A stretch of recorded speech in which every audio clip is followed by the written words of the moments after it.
Hi, this is our next video in our sound unit. So the first thing we're going to do today is a little review. And this should look familiar because we've done this kind of review at school a lot this year. So you're going to take out a piece of blank paper or just scrap paper, and you're going to number from 1 through 8. Then I'm going to read you the definition, and you're going to write in the correct word from the word bank I'm getting ready to show you. Now, these words are all words that we have covered so far in our sound unit, and these are all words that I had you highlight in the book as important vocabulary. So this will help you to see, okay, how well am I understanding this unit so far? All right, so I'm going to show you the words you have to choose from. You've got sound, vibration, timbre, pitch, volume, decibels, frequency, and wave. All right, I'll read each one twice. And of course, if you need to hear them again, you can just stop this video and play it again. All right, number 1, how high or how low a sound is. One more time. How high or how low a sound is. Number 2, how loud or how soft a sound is. How loud or how soft a sound is.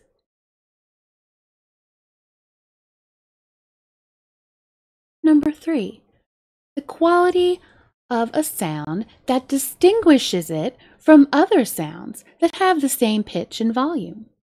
For example, in the video we saw where the banjo played a tune and the guitar played a tune. Even though it was the same tune, same pitch, same volume, it sounded different because of this. Number 4, the number of waves that pass a certain point in 1 second, measured in hertz.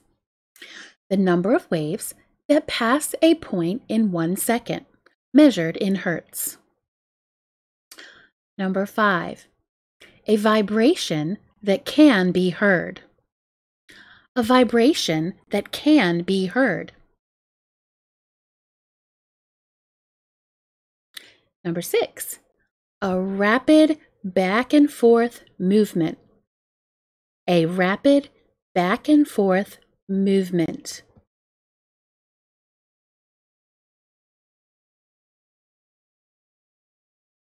Number 7, a disturbance that carries sound from place to place. And we learned that it has compressions and rarefactions. A disturbance that moves sound from place to place. And it has compressions and rarefactions.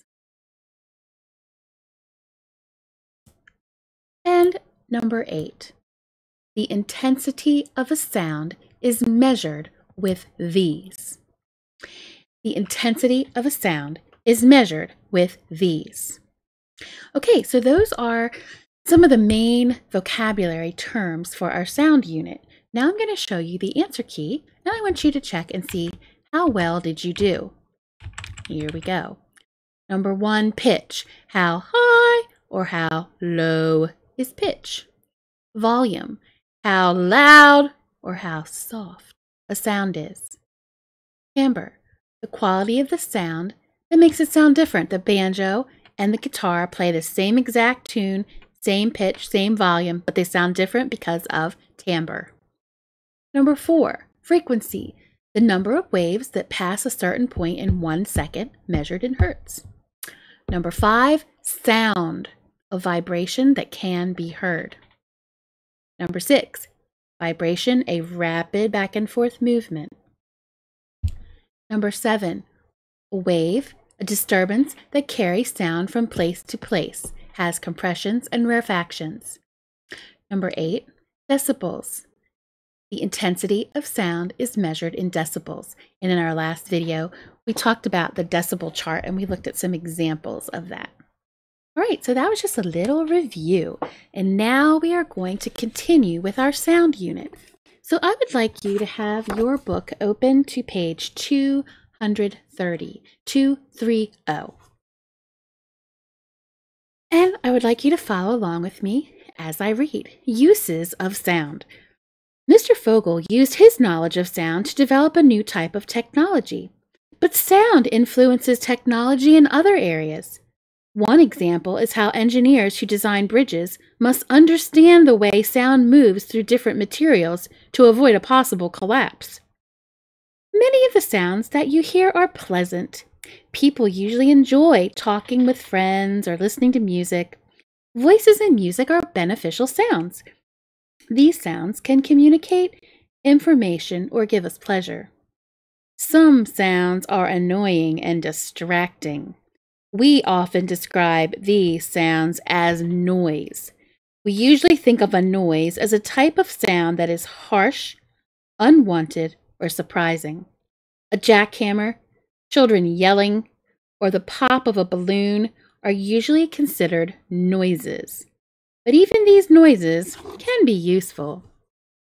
All right, so our first slide here says, annoying and distracting sounds are often called noise. So even though this is not a bold term in your book, you should still highlight it. Okay, so it's the first two sentences in paragraph 3. Some sounds are annoying and distracting. We often describe these sounds as noise. Seeing with sound. Sounds convey meaning. The noise of a dog's barking lets you know that a dog's nearby. But sound waves themselves can also be useful. A sound wave uses up its energy as it moves away from its source. As the energy is used up, the sound gradually fades. You can try to estimate how close the barking dog is by how strong the sound waves are. We experience this every day. So if we are outside on the playground and your friend calls you, you can usually tell how close your friend is to you based on what you hear. If your friend is all the way across the playground, you might just hear a little tiny noise saying your name. But if your friend's right at the end of the basketball court and you're on the court, it's going to sound really loud. You're going to know your friend's right over there. So we can tell how far away sounds are based on how they sound when they hit our ear. Sounds gradually fade away. A great example of that is when a fire truck or an ambulance goes past your house. For a moment, it's like really, really loud. And then as it moves away from your house, you hear the sound get quieter, softer, softer, until you can't hear it at all. Okay, next paragraph. Sometimes an object interferes with the movement of a wave. A sound wave may bounce or reflect when it hits an object or surface. A sound wave that bounces back toward its source and is heard is called an echo. Okay, so we've all heard an echo before. If you go into an empty room and you say something really loud, the sound bounces off of an object and it'll bounce back to you. Look at science and history. Sonar was used during World War I to detect German U-boats. Now, we've talked all about this. The German U-boats were the first submarines, and they would sail around and they would bomb and destroy ships. One of the reasons we got involved in World War I was because of unrestricted submarine warfare. The submarines just shot and sunk any ship they wanted. The word sonar comes from the first letters of sound, navigation, and ranging. The military attached the sonar transmitter receivers to the bottom of submarines. The echoes from the sonar sent many false alarms from things such as whales, schools of fish, and sea currents. A good submarine operator learned the characteristics of the different sounds to stop the false alarms. The Germans used different strategies to avoid the submarine sonar. So they don't want anybody to know they're there, so they're going to try to trick the sonar. One strategy was to coat the U-boats with rubber. The rubber absorbed much of the sound waves and changed the way they echoed. In another strategy, the Germans released chemical pellets. The pellets made clouds of bubbles that reflected the sound waves so the U-boat could not be detected. So that's just an interesting little side note, and we did learn a little bit about U-boats. So even way back in World War I, 1914 to 1918, scientists were figuring out how to use sound for sonar. All right, let's look at the top of page 231. Distance and the type of surface affect the clarity of an echo. To hear a clear repetition of the original sound, the distance between the source and the place of reflection must be at least 9 meters or 30 feet. A smooth surface produces a clearer echo than a rough surface does. God designed several animals to use echoes. For example, a tropical bird called the oil bird lives in caves, and if you look at the top of the page, you see that oil bird. It uses echoes to see inside its dark home. An oil bird makes clicking sounds at a frequency of about 7,000 hertz. So 7,000 waves per second. That's a lot of sound. These sounds hit surrounding objects and bounce back to the bird. The time it takes the echoes to return depends on how far the sound waves traveled before hitting an object. The oil bird hears and senses these echoes. In this way, the echoes tell the bird how far it is from objects. Scientists call this ability to see with sound echolocation. Please highlight that sentence, so we have an italicized word, so we know that that is important. And up on the screen, I'm just showing you the definition of an echo, a sound wave that bounces back to its source and is heard. Sonar is a type of echolocation developed by man. Sonar was first used to help locate items underwater. A ship or submarine sends beeping sounds through the water. The length of time the wave takes to travel back as an echo helps the listener tell how far away an object is. The echoes can also give other clues about the object, such as its size, the type of material it is made of, and how fast it is moving. So here is a picture of the oil bird using echolocation, making that high-pitched sound. And then when the sound bounces back, the echo gives the oil bird information about where things are located. Now here's a cute picture. I love it. Ultrasound technology also uses echoes from high-frequency sound waves. Special instruments change the waves of the echoes to electrical images or pictures. Ultrasound images are often used by doctors to see inside a person's body without using surgery. For example, doctors can use ultrasound images to observe the growth of unborn babies. Many organs and even some large blood vessels inside the body can also be seen in this way.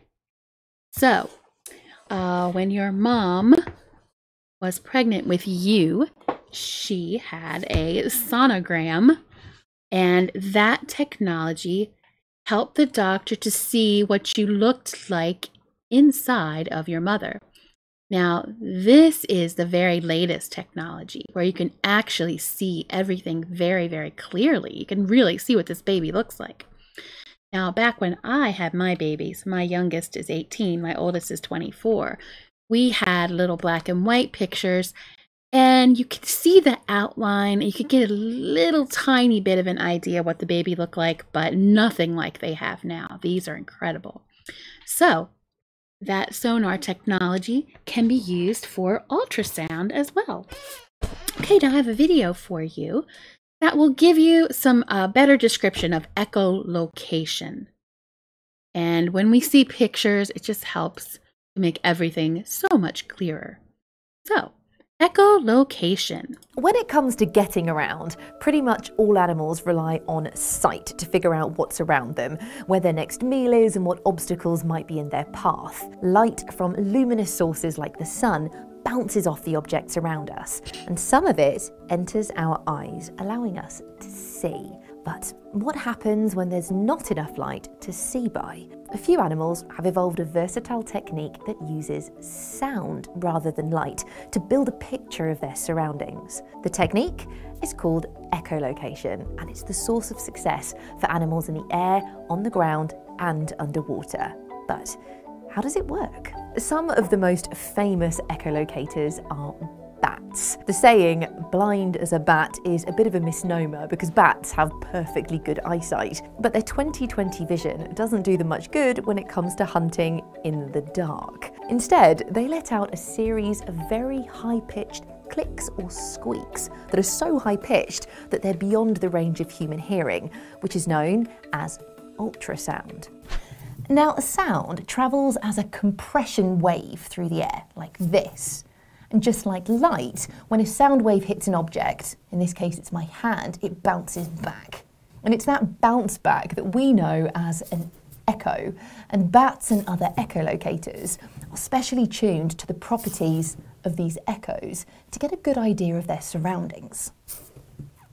Special muscles in the bat's throat allow them to make ultrasound clicks up to 190 times every second. And their ears are specialised with folds that make them super sensitive of the direction of any sounds around them. The speed that an echo returns to them tells them the distance to the nearest object. If it comes back quickly, the object is closer because the sound hasn't had to travel as far. The intensity of the returning sound also gives an indication of the size of the object. If it's small, some of the sound waves will go past either side and the returning echo will be just a whisper. And if the right ear receives the echo before the left ear, the bat can know that the object is to the right of them and vice versa. Bats can even figure out the direction that an insect is moving from the change in pitch of the returning echo.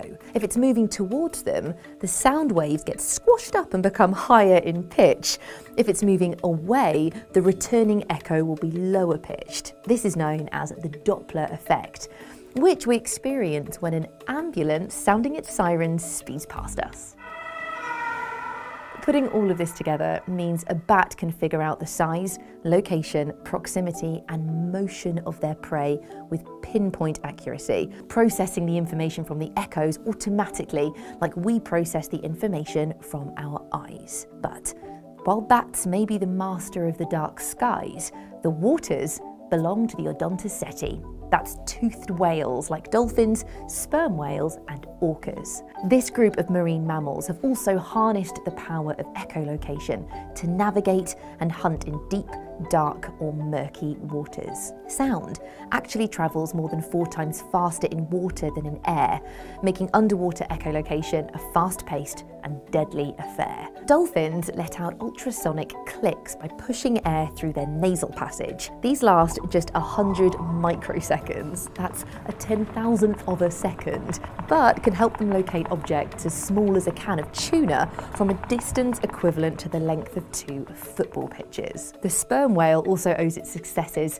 as well as its massive head, to echolocation. The bulk of its head is filled with a special waxy substance called spermaceti. The whale generates sounds at the front of the head, and the sound waves travel back into the head to be reflected off a plate on their skull that's shaped like a satellite dish. This focuses the sound waves into a narrow, powerful beam for more accurate pointing. Some male sperm whales can produce audible clicks that are as loud as 230 decibels, much louder than a jet plane, which help them to hunt depths of more than 1 kilometre, far beyond the reach of sunlight. While these animals have evolved to be masters of their art, the wonders of seeing with sound aren't beyond the reach of humans either. Daniel here is blind, but has taught himself to echolocate, and it's been helping him to get around independently for over 40 years. He clicks his tongue against the roof of his mouth and listens for the echoes coming back. Then, just like the animal echolocators, he's able to form a picture in his mind of the landscape around him.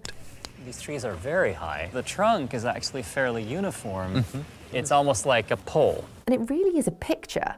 Studies have shown that when blind people echolocate, they're activating the visual parts of their brain just as if they were seeing with their eyes. But it's not only blind people who can benefit from echolocation. The principle has been turned into some pretty useful technology. Sonar is used by ships to navigate, find fish shoals, and even search for shipwrecks. It works just the same as animal echolocation, as sound waves are sent down into the water to be reflected off any objects there. The time it takes for the echo to come back tells you how far away the fish, submarine, or ocean floor is. And on a smaller scale, ultrasound scans use exactly the same method to create images of fetuses developing in the womb. Echolocation really is amazing, so why not try it yourself?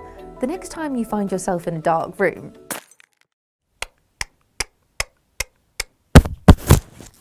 ow, that might take some practice. If you enjoyed this.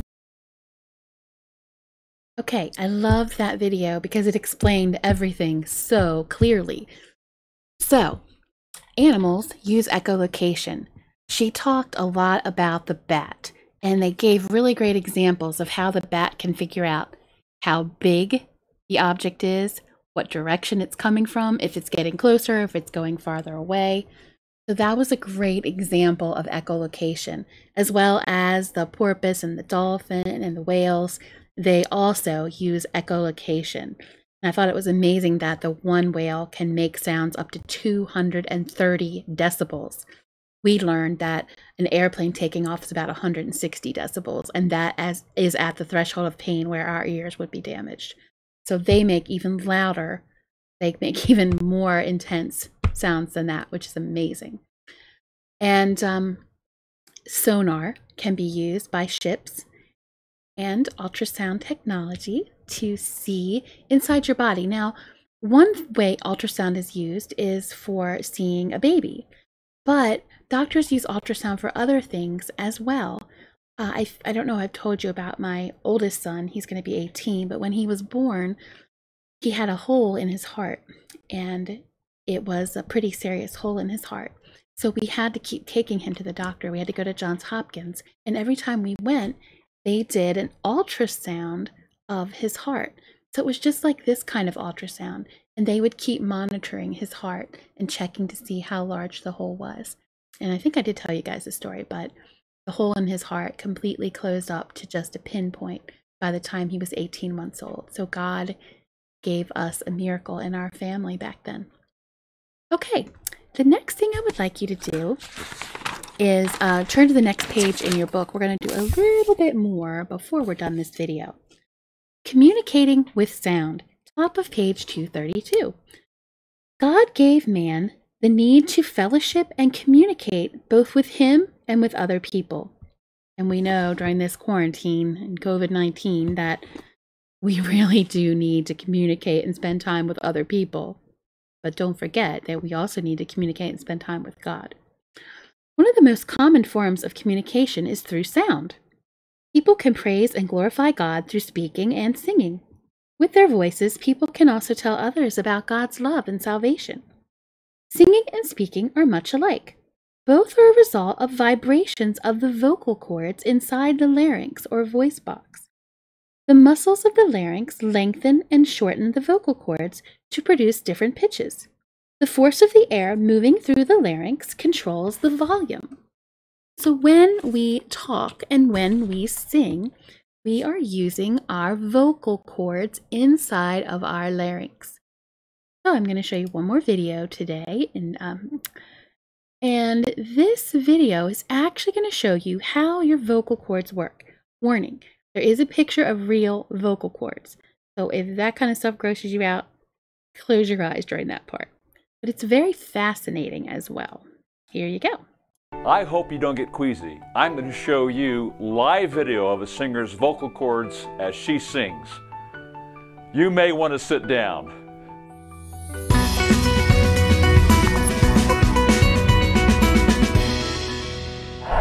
Hi, I'm Chuck Gilmore with Power to Sing. Many students feel singing is a great mystery. They don't understand how their voice works, why it works the way it does, and what's involved with singing. It all begins with the vocal cords. Specialists look at your vocal cords with a flexible or a rigid scope. The flexible scope is a small cord with a camera at the end of it. It's inserted through the nose and extended down the throat to see the vocal cords. The rigid scope is like a large pen with a camera at the end. It's used looking into the mouth and throat.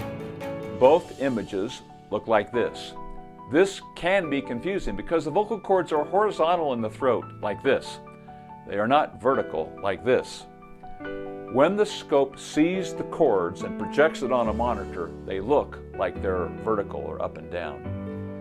Vocal cords, sometimes called vocal folds, are located in the mid portion of your neck, about halfway down, between the top and the bottom of your neck. There are two vocal cords, and they're connected in the front of your neck and open and close in the back, or towards the back of your neck. They're located inside the voice box, or larynx. The cords sit at the top of your windpipe, or trachea. Men can feel the top of their voice box, often called the Adam's apple. Women have the same thing, but it's smaller and harder to feel with your finger. Your vocal cords are just behind the Adam's apple. Now, women can sometimes feel their Adam's apple by placing their finger here and gently pushing in on their neck. And about the first lump that you feel is the top of the larynx. About halfway down your neck, you can feel that small bump. That's your Adam's apple, ladies. And your vocal cords are just behind it. I can feel a small V right in the center of the top of my Adam's apple. That's the cartilage. Now, at birth, our vocal cords are about the same length, approximately 2 millimeters. By age 20, women's cords are about 10 millimeters and men's 16 millimeters in length. The change for men is much greater, and this causes a deepening of the voice and can make singing during the vocal change much harder. Vocal cords are tissue and are three-dimensional. That means they have length, width, and depth. Just like other tissue in your body, there are different layers of tissue. Vocal cords have three primary layers: muscle, ligament, and mucosa. It's the slick outer layer of the vocal cord. The vocal cords open when we breathe and come together when we make noise with our voices, and are covered up when we swallow. A type of lid called the epiglottis closes over the vocal cords when we swallow. Sometimes fluid gets through and we cough to clear it out. When air passes through our vocal cords as we speak or sing, they create a series of sound waves, which we can hear. This series of sound waves we call vibration. The vocal cords create the initial vibrations, which is the initial tones we hear that begin the sound we make when speaking and singing.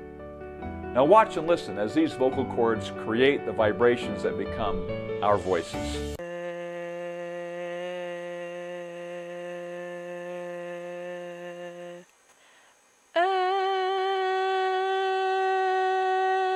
Okay, see how it stretches out on the high note and it's shorter on the low note.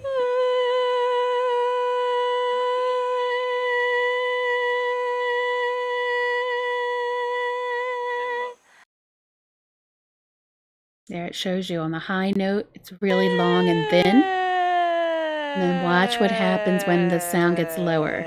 It becomes very short. Do you know your vocal type? I'm not talking about whether. Okay, so that is all we're going to do on that video. So I like that video because it shows you your vocal cords and it explains how they work, which is really cool. Hopefully you try to find your larynx where your vocal cords are. For females, it is a little harder, but I did manage to find mine.